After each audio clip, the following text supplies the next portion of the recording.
नमस्कार, जय हिंद। आप सभी का आपके अपने चैनल माई भारत स्टडी पर स्वागत है। 5 मिनट के दम में जीके जीएस की आज थर्ड क्लास है। पहली और दूसरी क्लास को आपने नहीं देखा है तो चैनल पे जाके ज़रूर देखिए। आपको ये 5 मिनट की दम वाली क्लास को ज़रूर डेली क्लास करना है, क्योंकि यहाँ पर वही टॉपिक वही पॉइंट को उठाए जाएंगे जो डायरेक्ट आपके एग्ज़ाम में पूछे जाते हैं। ठीक, तो आप 2 मार्क्स यहाँ से पक्के कर सकते हैं यदि आप डेली क्लास कर रहे हैं। ठीक, हर दिन आप हो सकता है आपकी पेपर में यहाँ से डायरेक्ट क्वेश्चन बने और बनते ही हैं, वही क्वेश्चन यहाँ पर उठाए जा रहे हैं। ठीक, तो चलते हैं आज की क्लास पर। आज का जो टॉपिक है विटामिन, विटामिन को पूरा हम टॉपिक समझेंगे और यहाँ से क्वेश्चन जरूर बनेगा। देखिएगा, विटामिन जो है कुछ 2 भागों में बांट के हम समझ सकते हैं बहुत आसानी से। वाटर सोल्यूबल विटामिन और फैट सोल्यूबल विटामिन, मतलब जल में घुलनशील और वसा में घुलनशील विटामिन कौन से। जल में घुलनशील विटामिन की बात की जाए बी और सी होंगी, और फैट में घुलनशील वसा में घुलनशील विटामिन की बात की जाए तो जो बची हुई होंगी ए डी ई के। ठीक, ए डी ई के ये विटामिन जो वसा में घुलनशील, यहाँ से क्वेश्चन बनता है। ये भी पूछा जाता है, बताओ कि दिए गए ऑप्शन में पानी में घुलनशील विटामिन कौन है, या फिर बताओ कि वसा में घुलनशील विटामिन कौन है। या फिर ऐसे भी क्वेश्चन पूछा जाता है, दिए गए विकल्पों में से बताओ कौन पानी में घुलनशील विटामिन नहीं है, या फिर कौन वसा में घुलनशील विटामिन नहीं है। तो हमें ये बातें याद रखनी है। वाटर में घुलनशील बी सी, फैट में घुलनशील वसा में घुलनशील कौन सी हैं, ए डी ई के। ठीक, बात समझ आ गई होगी। आगे चलते हैं, अगली बिल्कुल डिटेल समझते हैं कि विटामिन ए का केमिकल नाम की बात की जाए तो रेटिनॉल या रेटिनल्डिहाइड। ठीक, इससे बीमारी कौन सी होगी, नाइट ब्लाइंडनेस या जीरोप्थाल्मिया, मतलब कि रतौंधी।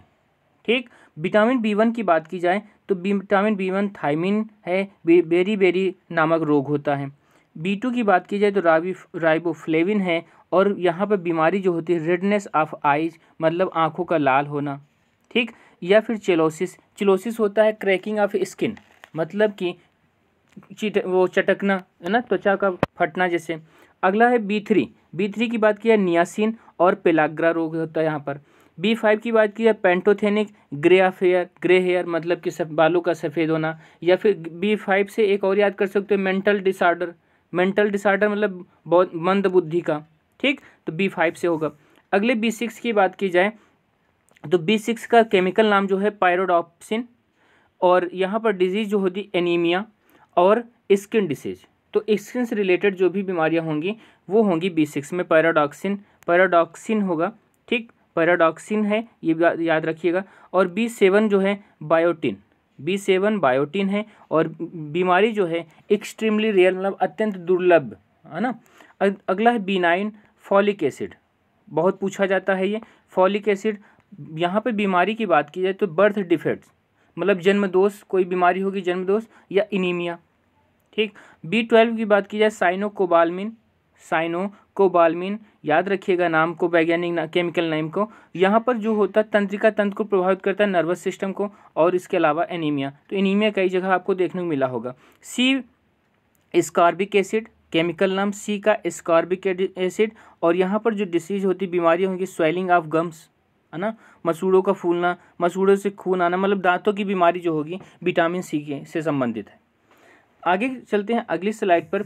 अगली स्लाइड में है विटामिन डी, ई और के। विटामिन डी की बात की जाए तो केमिकल नेम क्या है, कैल्सीफेरॉल। यहाँ पर बीमारी जो होगी क्या होगी, रिकेट्स हो जाएगी, या फिर अस्थि मृदुता, मतलब हड्डियों का कमजोर होना है ना। ई की बात की जाए टोकोफेरॉल, यहाँ पर मतलब इसकी बीमारी जो होगी जनन शक्ति कम होना है ना, जिससे कहते हैं बांझपन। या फिर एनीमिया भी विटामिन ए से। विटामिन ई को ब्यूटी विटामिन भी कहा जाता है, ये भी याद रखिएगा, ये क्वेश्चन पूछा गया है। विटामिन ई को ब्यूटी विटामिन के नाम से भी जाना जाता है। के का केमिकल नेम क्या है, फाइनोक्यूनान। के का केमिकल नेम क्या है, फाइनोक्यूनान। और यहाँ पर बीमारी जो होती है ब्लड क्लॉटिंग, रक्त के थक्के से संबंधित बीमारी होती है। यहाँ तक बात समझ में आ गई होगी। बात समझते हैं और एक डिटेल से थोड़ा। बी7 की बात की जाए, जैसे बी7 को बायोटिन हमने बोला, और इसके अलावा बी7 को हम केमिकल ने इसके अलावा विटामिन बी एच भी कहते हैं, विटामिन एच भी कहते हैं इसे। ठीक, याद रखिएगा कि हम बी7 को केमिकल नेम क्या है बायोटिन, और इसे विटामिन एच के नाम से भी जाना जाता है। क्वेश्चन क्या बनता है कि किस विटामिन में नाइट्रोजन भी पाया जाता है। तो बी कॉम्प्लेक्स जितना B1 से B12 तक बताया गया उन सब में नाइट्रोजन की मात्रा आपको देखने को मिलती है। तो सभी में बी कॉम्प्लेक्स में नाइट्रोजन भी पाया जाता है। इसके अलावा आपको ये भी याद रखना है B1 और B7 इसमें क्या सल्फ़र की मात्रा पाई जाती है, ये भी हमें याद रखना है। सल्फ़र की मात्रा पाई जाती है किसमें, B1 और B7 में। यहाँ तक बात समझ में आ गई।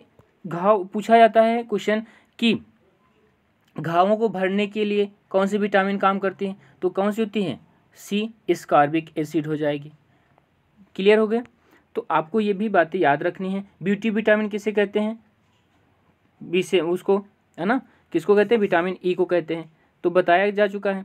तो आपको ये सब अपने नोट पर आना है, केमिकल नेम के सहित आपको लिखने भी हैं, इनकी डिसीज़ जो भी बीमारियां हैं वो भी लिखने हैं। और एक स्लाइड और बना लीजिएगा जिसमें सोर्स है ना, इनको बीमारी को ठीक करने के लिए हमें क्या करना चाहिए है ना, विटामिन A कहाँ से मिलता है, क्या खाने से मिलता है, वो भी लिख लीजिएगा। तो यहाँ से क्या हो जाएगा, आपके क्वेश्चन यहाँ के अलावा और बाकी नहीं बनेंगे। ठीक, विटामिन से रिलेटेड जो भी क्वेश्चन बनेंगे आपको यहीं से मिल जाएंगे सारे क्वेश्चन।